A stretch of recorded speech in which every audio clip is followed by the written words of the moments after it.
Hai guys, perkenalkan nama saya Khairunisa Fadila dengan NIM 230031004. Di sini saya akan menjelaskan tentang pendidikan Pancasila. Nah, di sini saya akan menjelaskan organisasi pendidikan Pancasila bagi mahasiswa atau generasi muda. Pendidikan Pancasila ini sangat penting dan mendesak bagi mahasiswa dan generasi muda di Indonesia kita ini. Ada beberapa alasan mengapa Pancasila ini sangat penting untuk bagi mahasiswa atau bagi generasi muda. Yang pertama, membentuk karakter. Pancasila sebagai dasar negara dan ideologi bangsa memegang peran penting dalam membentuk karakter dan identitas bangsa Indonesia. Melalui pendidikan Pancasila ini, mahasiswa atau maupun generasi muda dapat memahami dan menerapkan nilai-nilai luhur Pancasila dalam kehidupannya sehari-hari. Yang kedua yaitu meningkatkan rasa nasionalismenya. Dengan dapat memahami Pancasila, generasi muda saat ini dapat meningkatkan rasa nasionalismenya terhadap cinta tanah airnya. Hal ini sangat penting untuk menjaga keutuhan dan kesatuan bangsa. Yang ketiga yaitu menghindari radikalisme. Pendidikan Pancasila juga dapat menjadi benteng dalam menghadapi ideologi radikal yang dapat mengancam keutuhan bangsa. Dengan memahami dan menerapkan Pancasila, generasi muda akan lebih mampu menolak ideologi yang bertentangan dengan nilai-nilai Pancasila. Yang keempat yaitu membangun toleransi. Salah satu prinsip dalam Pancasila tercantum dalam nomor 2 yaitu kemanusiaan yang adil dan beradab. Melalui pendidikan Pancasila ini, generasi muda juga dapat dianjurkan untuk menghargai perbedaan dan menjunjung tinggi nilai-nilai toleransi. Yang kelima yaitu menjadi warga negara yang baik. Pendidikan Pancasila juga penting untuk membentuk generasi muda menjadi warga negara yang baik. Dengan memahami Pancasila, mereka dapat memahami hak dan kewajiban mereka sebagai warga negara Indonesia. Jadi, pendidikan Pancasila ini sangat penting dan mendesak bagi mahasiswa dan generasi muda di Indonesia. Hal ini juga tidak hanya untuk memahami nilai-nilai luhur Pancasila, tetapi juga untuk menerapkannya dalam kehidupan sehari-hari. Di sini juga saya akan membahas tentang organisasi pendidikan Pancasila bagi mahasiswa dan generasi muda. Yang pertama yaitu membentuk generasi muda yang tidak tercabut dari akar budayanya sendiri. Yang kedua, menyediakan pedoman atau kaidah penutupan dalam berpikir serta bertindak dalam kehidupan sehari. Yang ketiga, membangun kepekaan sosial dan tanggung jawab sosialnya. Yang keempat itu mempertahankan bangsa Indonesia sesuai dengan ideologi Pancasila. Yang kelima yaitu membantu generasi muda menjunjung bahasa persatuan yaitu bahasa Indonesia. Yang keenam, membangun persatuan Indonesia yang adil, makmur, dan sejahtera. Yang ketujuh, membantu generasi muda menjadi manusia yang bertakwa kepada Tuhan Yang Maha Esa dan berakhlak mulia terhadap sesama manusia. Yang kedua itu jelaskan pentingnya pendidikan Pancasila sesuai dengan jurusan atau program studi yang sedang ditempuh. Pendidikan Pancasila memegang peran penting dalam berbagai jurusan atau program studi di perguruan tinggi. Berikut adalah beberapa contoh bagaimana pendidikan Pancasila berinteraksi dengan berbagai program studi. Yang pertama yaitu psikologi. Program studi psikologi berfokus pada memahami dan menjelaskan perilaku dan pemikiran manusia. Pendidikan Pancasila dapat membantu mahasiswa psikologi untuk memahami karakteristik bangsa Indonesia dan bagaimana nilai-nilai Pancasila yang dapat mempengaruhi perilaku dan pemikiran masyarakat Indonesia. Ini juga bisa membantu dalam membangun pemahaman yang lebih baik tentang kesejahteraan mental dan emosional setiap individu dalam konteks budaya dan nilai-nilai Indonesia. Yang kedua yaitu ilmu sosial dan politik. Dalam jurusan ini, pemahaman tentang Pancasila sangat penting. Karena apa? Karena Pancasila adalah dasar negara dan ideologi bangsa Indonesia. Hal ini juga membantu mahasiswa memahami struktur politik dan sosial Indonesia dan bagaimana nilai-nilai Pancasila yang mempengaruhi kebijakan dan hukum di Indonesia sekarang. Yang ketiga yaitu teknik dan sains. Meskipun pada pandangan pertama mungkin tampak tidak ada hubungannya, tetapi Pemahaman tentang Pancasila dapat membantu memahami teknik dan sains dalam memahami bagaimana nilai-nilai Pancasila dapat diterapkan dalam konteks teknologi dan penelitian ilmiah.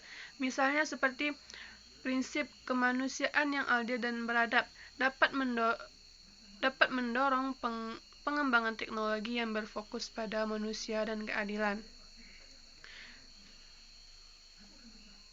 Yang keempat yaitu pendidikan. Bagi mahasiswa yang mempelajari pendidikan, memahami Pancasila sangat penting karena mereka akan menjadi pendidik masa depan. Karena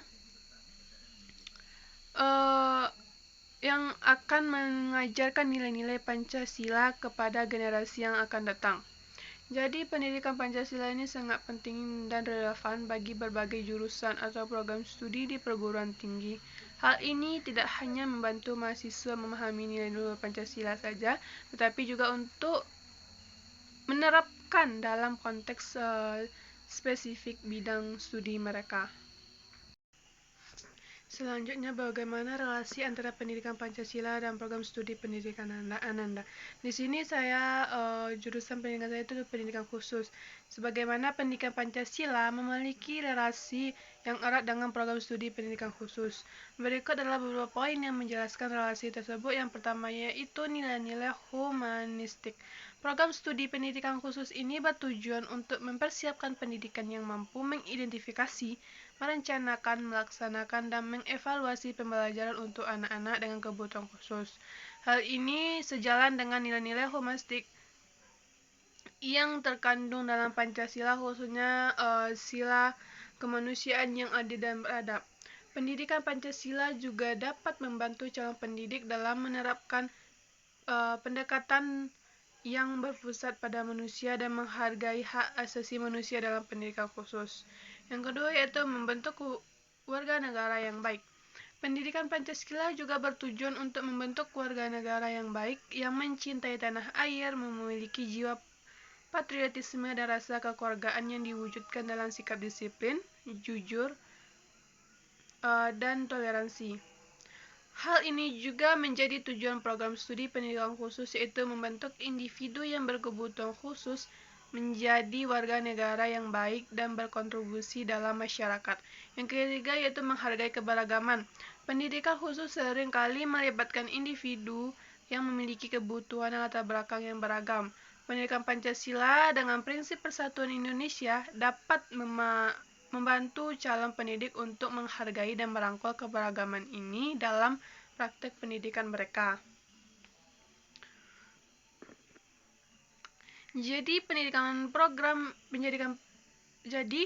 pendidikan Pancasila dan program studi pendidikan khusus saling berhubungan dan mendukung satu sama lain dalam membentuk individu yang berkebutuhan khusus menjadi warga negara yang baik dan berkontribusi dalam masyarakat.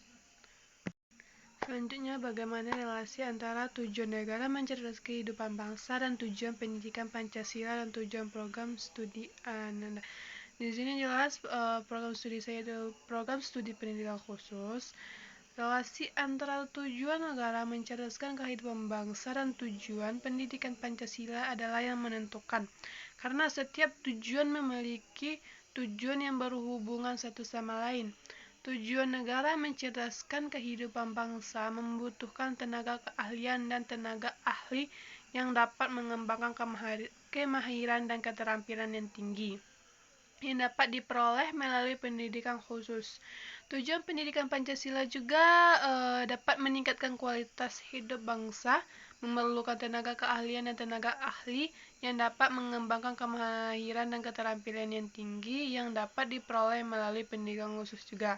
Selain itu juga tujuan program studi pendidikan khusus juga dapat menjadi alat untuk mengembangkan tujuan negara mencerdaskan kehidupan bangsa. Hal ini disebabkan karena pendidikan khusus dapat membantu mengembangkan kemahiran dan keterampilan yang tinggi yang dapat digunakan untuk mencapai tujuan negara mencerdaskan kehidupan bangsa.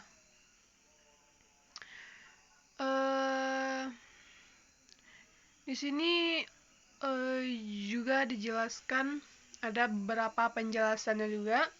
Yang pertama yaitu mencerdaskan kehidupan bangsa. Tujuan ini merupakan bagian dari amanat Undang-Undang Dasar 1945 dan merupakan tujuan utama pendidikan di Indonesia. Hal ini mencakup upaya untuk meningkatkan pengetahuan, keterampilan, dan sikap positif seluruh warga negara, termasuk individu yang memiliki kebutuhan khusus. Yang kedua yaitu pendidikan Pancasila. Pendidikan Pancasila juga bertujuan untuk membentuk warga negara yang baik, yang menginternalisasi dan menerapkan nilai-nilai Pancasila dalam kehidupan sehari-harinya. Hal ini juga sejalan dengan tujuan mencerdaskan kehidupan bangsa. Karena apa? Karena pendidikan Pancasila tidak hanya mencakup aspek kognitif, tetapi juga aspek afektif dan psikomotorik. Yang ketiga yaitu program studi pendidikan khusus. Tujuan program studi ini adalah untuk mempersiapkan pendidikan yang mampu mendidik dan membimbing individu dengan kebutuhan khusus agar dapat mencapai potensi maksimal mereka. Hal ini sejalan dengan tujuan mencerdaskan kehidupan bangsa dan pendidikan Pancasila karena program studi pendidikan khusus berfokus pada pemberdayaan individu dengan kebutuhan khusus yang merupakan bagian integral dari kehidupan bangsa.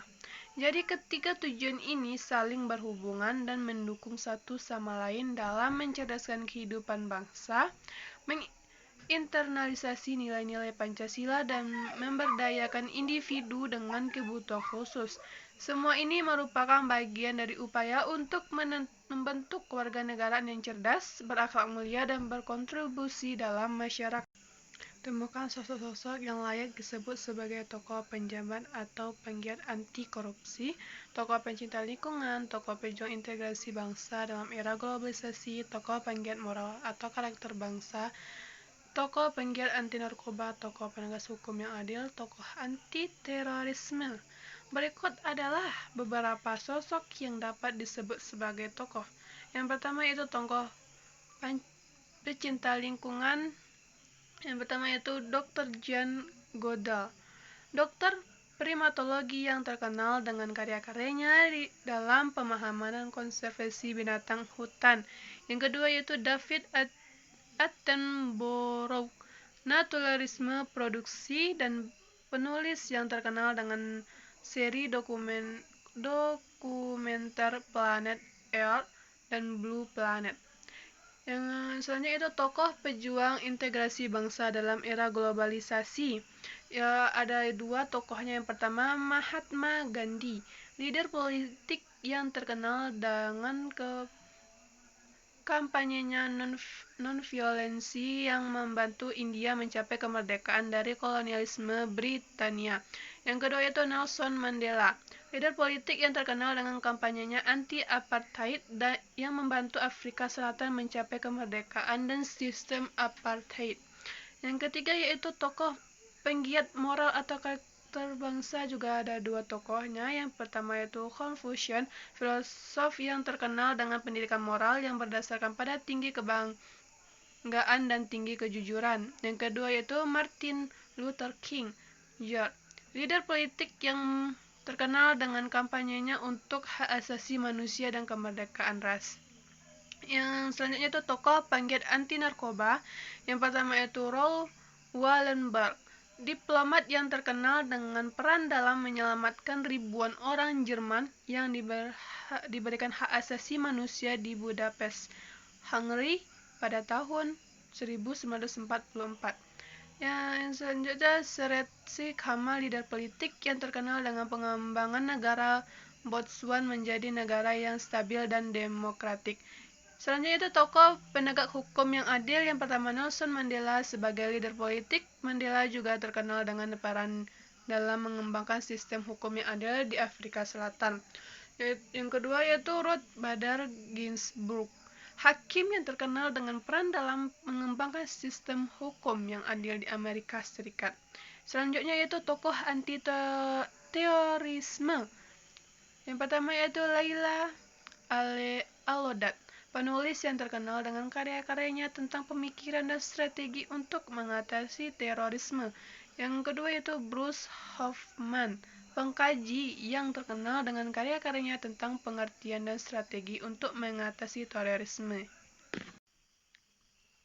Yang ketiga itu mahasiswa dibantu menelusuri isi pidato tokoh-tokoh seperti Muhammad Yamin, Ki Hajar Bagus Hadikusumo, Soekarno, dan Supomo tersebut dalam sidang BPUPKI pertama.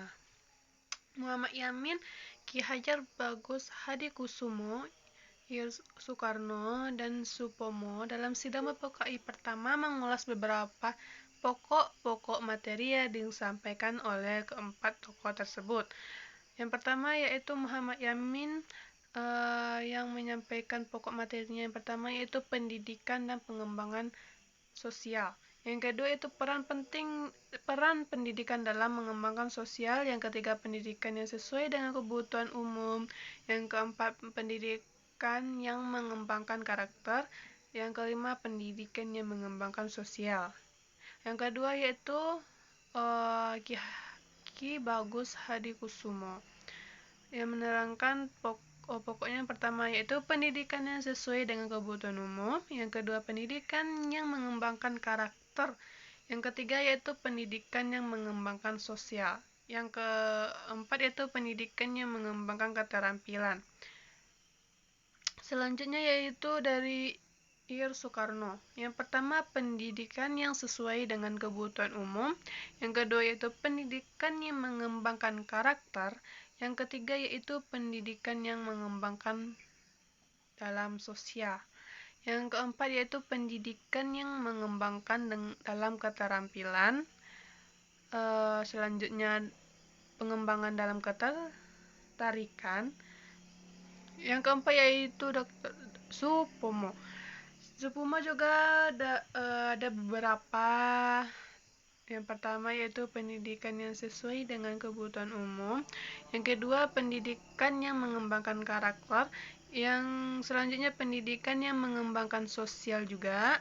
Selanjutnya yaitu mengembangkan keterampilan. Selanjutnya pendidikan yang mengembangkan ketertarikan. Dan yang terakhir juga pendidikannya yang mengembangkan kesadaran politik. Selanjutnya saya di sini akan menjelaskan Pancasila ada 5. Yang pertama yaitu identitas bangsa Indonesia. Pancasila merupakan identitas bangsa Indonesia yang mencerminkan pandangan hidup, dasar negara dan jiwa bangsa Indonesia. Pancasila merupakan hasil dari proses integrasi sosial, politik, ekonomi, dan budaya antar berbagai kelompok masyarakat yang hidup dalam suatu wilayah negara. Yang kedua yaitu kepribadian bangsa Indonesia. Pendidikan juga merupakan pandangan hidup bangsa Indonesia yang mencakup nilai-nilai ketuhanan, kemanusiaan, persatuan, kerakyatan, dan keadilan. Pancasila melekat dalam kehidupan masyarakat dan dijadikan norma dalam bersikap dan bertindak. Yang ketiga yaitu pandangan hidup bangsa Indonesia. Pancasila dikatakan sebagai pandangan hidup bangsa Indonesia dapat diartikan dengan nilai-nilai ketuhanan, kemanusiaan, persatuan, kerakyatan, dan keadilan diyakini kebenarannya, kebaikannya, keindahannya, dan kegunaan oleh bangsa Indonesia yang dijadikan sebagai pedoman. Yang keempat yaitu jiwa bangsa Indonesia. Pancasila merupakan dasar negara atau konstitusi yang mengatur sistem pemerintahan, hubungan antar negara dan rakyat, serta hubungan antar bangsa Indonesia dan bangsa-bangsa lainnya. Pancasila juga merupakan pandangan objektif tentang kehidupan, kesadaran, cita-cita hukum, dan cita-cita moral yang berkaitan dengan budi dan watak bangsa Indonesia. Yang kelima yaitu Perjanjian Luhur Bangsa Indonesia. Pancasila juga merupakan perjanjian luhur bangsa Indonesia yang dibentuk oleh para pendiri negara dan diresmikan dengan undang-undang sebagai dasar kesatuan falsafah nasional NKRI. Selanjutnya saya akan menggali informasi dan mengkritisi cara-cara pengambilan keputusan berdasarkan musyawarah untuk mufakat dalam kehidupan masyarakat di sekitar atau dalam organisasi di sekitar Anda. dan apa juga bentuk kearifan yang timbul ketika musyawarah ini berlangsung, dan apa juga bentuk kendala yang timbul ketika musyawarah itu juga berlangsung. Yang pertama yaitu bentuk musyawarah. Apa bentuk musyawarah yang dilakukan dalam pengambilan keputusannya itu? Ya misalnya ada musyawarah yang dilakukan secara formal dan informal, secara langsung atau melalui media teknologi informasi. Yang kedua yaitu proses musyawarah. Bagaimana proses musyawarah yang digunakan dalam pengambilan keputusan? Seperti ada musyawarah yang dilakukan secara berurutan atau paralel, secara terbuka atau terpisah, atau secara kombinasi dari beberapa proses tersebut. Ya, selanjutnya itu penggunaan teknologi. Apakah teknologi yang digunakan dalam musyawarah? Yang pertama itu teknologi yang digunakan untuk mempermudah komunikasi, membantu pengumpulan data, atau mempermudah pengambilan keputusan. Poin selanjutnya itu kepribadian dan kepemimpinan. Bagaimana juga kepribadian dan kepemimpinan yang diperlukan dalam musyawarah? Misalnya yaitu ada kepribadian yang diperlukan untuk menyediakan informasi yang benar, menyediakan perspektif yang berbeda, atau menyediakan solusi yang efektif. Nah, poin selanjutnya itu kesadaran dan ketertarikan.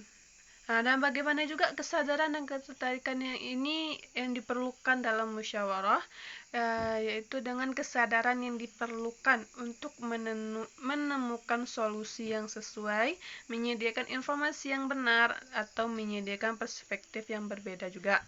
Selanjutnya itu kendala dan solusi. Apa aja bentuk kendala yang timbul dalam musyawarah? Seperti ada kendala yang berasal dari kekurangan informasi, kekurangan komunikasi, kekurangan kepribadian, atau kekurangan ketertarikan. Apa solusi yang dapat digunakan untuk mengatasi kendala tersebut? Selanjutnya yaitu efektivitas dan efisien. Nah, di sini juga bagaimana efektivitas dan efisien yang diperlukan dalam musyawarah.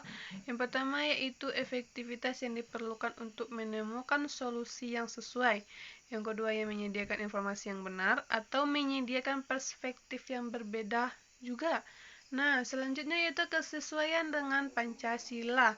Bagaimana kesesuaian dalam Pancasila yang diperlukan dalam musyawarah tersebut? Seperti adanya kesesuaian yang diperlukan untuk menemukan solusi yang sesuai dengan nilai-nilai Pancasila, menyediakan informasi yang benar, atau menyediakan perspektif yang berbeda pula. Nah, yang poin selanjutnya itu peran pemimpin. Nah, bagaimana juga peran pemimpin dalam musyawarah ini? Yang pertama itu adalah peran pemimpin yang diperlukan untuk menyediakan informasi yang benar, menyediakan perspektif yang benar, atau menyediakan solusi yang efektif. Peran selanjutnya itu yang terakhir itu peran masyarakat. Nah, bagaimana juga peran masyarakat dalam musyawarah ini? Itu ada beberapa perannya. Yang pertama itu peran masyarakat yang diperlukan untuk menyediakan informasi yang benar, menyediakan perspektif yang berbeda, atau menyediakan solusi yang efektif. Soal selanjutnya adalah mahasiswa diminta untuk mencari bukti-bukti sosiologis bahwa Pancasila sebagai dasar negara merupakan nilai-nilai yang hidup dan berkembang dengan masyarakat Indonesia, dan jelaskan apakah nilai-nilai Pancasila dalam kehidupan masyarakat tersebut mengalami kemunduran atau tidak. Yang pertama yaitu nilai-nilai ketuhanan atau religiusitas sebagai sumber etika dan spiritualitas dianggap penting sebagai fundamental etika kehidupan bangsa. Negara menurut Pancasila diharapkan dapat melindungi dan mengembangkan kehidupan beragama, sementara agama diharapkan dapat memainkan peran publik yang berkaitan dengan penggunaan etika sosial. Yang kedua yaitu nilai-nilai kemanusiaan universal yang bersumber dari hukum Tuhan, hukum alam, dan sifat-sifat sosial dianggap penting sebagai fundamental etika politik kehidupan bernegara dalam pergaulan dunia. Prinsip kebangsaan yang luas mengarah pada persaudaraan dunia yang dikembangkan melalui jalan eksternalisasi dan internalisasi. Yang ketiga yaitu nilai-nilai etis kemanusiaan yang mengakar kuat dengan lingkungan pergaulan kebangsaan yang lebih dekat sebelum menjangkau pergaulan dunia yang lebih jauh. Indonesia memiliki prinsip dan visi kebangsaan yang kuat, bukan saja dapat mempertemukan kemajemukan masyarakat dalam kebaruan komunikasi politik bersama, melainkan juga mampu memberi kemungkinan bagi keagamaan komunitas untuk tidak tercabut dari akar tradisi dan kesejahteraan masing-masing. Yang keempat yaitu nilai ketuhanan, nilai kemanusiaan, dan nilai serta cita-cita kebangsaan itu dalam aktualisasinya harus menjunjung tinggi kedaulatan rakyat yang dipimpin oleh hikmah kebijaksanaan. Dalam prinsip musyawarah mufakat, keputusan tidak didikte oleh golongan mayoritas atau kekuatan minoritas etis politik dan penguasa, tetapi dipimpin oleh hikmat atau kebijaksanaan yang memuliakan daya-daya rasionalitas, deliberatif, dan kearifan setiap warga tanpa pandang bulu. Yang kelima yaitu nilai ketuhanan, nilai kemanusiaan, nilai dan cita-cita kebangsaan, serta demokrasi permusyawaratan itu memperoleh artinya sejauh dalam mewujudkan keadilan sosial. Dalam visi keadilan sosial menurut Pancasila, yang dikehendaki adalah keseimbangan antara peran manusia sebagai makhluk individu dan peran manusia sebagai makhluk sosial, juga antara pemenuhan hak sipil, politik dengan hak ekonomi, sosial, dan budaya. Nilai-nilai Pancasila seperti nilai ketuhanan, kemanusiaan, persatuan, kerakyatan, dan keadilan mungkin dapat mengalami kemunduran ketika masyarakat Indonesia tidak mengamalkan nilai-nilai tersebut dalam kehidupan sehari-hari. Misalnya seperti kehidupan masyarakat tidak mengikuti prinsip kerakyatan, tidak menjaga kedaulatan negara, atau tidak mengamalkan keadilan sosial, maka nilai-nilai Pancasila akan mengalami kemunduran. Tetapi kemunduran nilai Pancasila tidak akan terjadi jika masyarakat Indonesia mempertahankan persatuan dan kesatuan Republik Indonesia, mengamalkan nilai-nilai Pancasila dalam kehidupan sehari-hari, dan mengikuti prinsip-prinsip Pancasila. Nah, soal kedua itu mengapa terjadi dinamika atau pasang surut wibawa Pancasila sebagai dasar negara, dan berikan juga penjelasannya. Terjadi dinamika atau pasang surut wibawa Pancasila sebagai dasar negara karena beberapa faktor. Berikut adalah beberapa faktor yang mungkin menyebabkan dinamika atau pasang surut wibawa Pancasila sebagai dasar negara. Yang pertama yaitu perubahan sosial dan politik. Perubahan sosial dan politik yang terjadi di Indonesia dapat mempengaruhi pandangan dan pemahaman masyarakat terhadap nilai-nilai Pancasila, misalnya seperti perubahan demografis, ekonomi, politik, dan mempengaruhi cara masyarakat mengerti dan menerima nilai-nilai Pancasila. Yang kedua yaitu kondisi politik yang tidak stabil. Kondisi politik yang tidak stabil dapat menyebabkan perbedaan pendapat dalam menafsirkan nilai-nilai Pancasila antara pihak-pihak yang berbeda. Misalnya yaitu perbedaan seperti pendapat antara pihak-pihak politik, sosial, religi dapat mempengaruhi cara masyarakat menerima dan menerapkan nilai-nilai Pancasila. Yang ketiga yaitu kegagalan pemerintah dalam menerapkan nilai-nilai Pancasila. Kegagalan pemerintah dalam menerapkan nilai-nilai Pancasila dalam kebijakan publik dan penegakan hukum dapat menyebabkan terjadinya pasang surut wibawa Pancasila sebagai dasar negara. Misalnya itu kekurangan pemahaman dan pengetahuan masyarakat terhadap nilai-nilai Pancasila dapat menyebabkan kekurangan penerapan nilai-nilai Pancasila dalam kebijakan Republik. Yang keempat yaitu kurangnya edukasi dan pemahaman masyarakat. Kurangnya edukasi dan pemahaman masyarakat tentang nilai-nilai Pancasila dapat menyebabkan terjadinya penurunan kesadaran dan penghargaan terhadap Pancasila sebagai dasar negara. Misalnya yaitu kurangnya pendidikan dan pemahaman masyarakat tentang nilai-nilai Pancasila dapat menyebabkan terjadinya penurunan kesadaran dan penghargaan terhadap Pancasila sebagai dasar negara. Selanjutnya yaitu jelaskan berbagai tantangan globalisasi yang bertentangan dengan nilai-nilai Pancasila sekaligus solusi untuk mengatasi dampak negatif globalisasi. Terdapat beberapa tantangan globalisasi yang bertentangan dengan nilai-nilai Pancasila sebagian besar dari dampak negatif globalisasi. Berikut tantangan dengan nilai-nilai Pancasila. Yang pertama, ideologi baru yang bertentangan dengan Pancasila. Globalisasi membawa ideologi baru yang mungkin bertentangan dengan nilai-nilai Pancasila. Misalnya ideologi ekstremisme, konsumerisme, dan budaya luar yang lebih mudah masuk ke dalam Indonesia dapat menyebabkan penurunan intensitas pembelajaran Pancasila dan kurangnya efektivitasnya. Yang kedua yaitu pengaruh globalisasi yang makin intens. Pengaruh globalisasi yang makin intens dapat menjadikan wilayah zona konflik ideologi global merembes masuk ke berbagai wilayah, bahkan masuk pada sudut terpencil di dunia, menghasilkan fenomena global village. Akibatnya, ideologi global merembes masuk nyaris tanpa gate kepal. Yang ketiga yaitu pengaruh globalisasi yang bersifat push down. Globalisasi bersifat push down ini menekan bangsa dan negara ke bawah sehingga melahirkan lubaran. Hal tersebut membuat Indonesia yang majemuk dikarenakan tekanan globalisasi tersebut menghadapi kenyataan pluralisasi eksternal dan internal. Kompleksitas tersebut membuat isu yang berkaitan dengan konflik resolution, bagaimana menjaga ketertiban dan keamanan, mendapatkan tekanan yang sangat serius. Nah, solusi untuk mengatasi dampak negatif globalisasi yang bertentangan dengan nilai-nilai Pancasila tersebut ada beberapa poin. Yang pertama yaitu mempertahankan nilai-nilai Pancasila.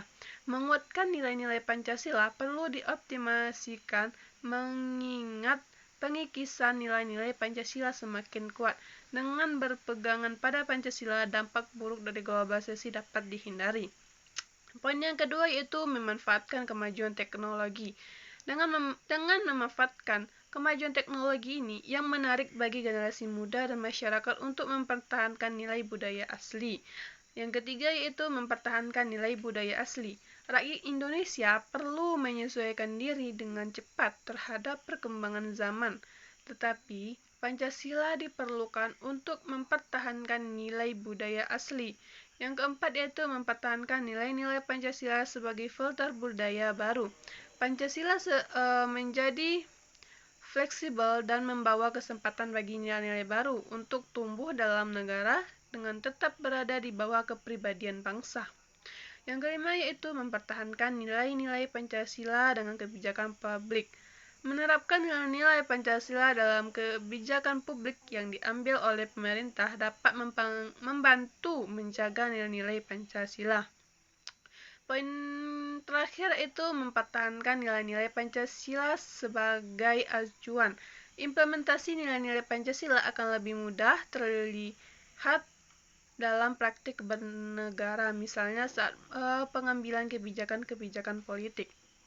Sekian pemaparan materi dari saya. Sekian, terima kasih. Saya tutup dengan Assalamualaikum warahmatullahi wabarakatuh.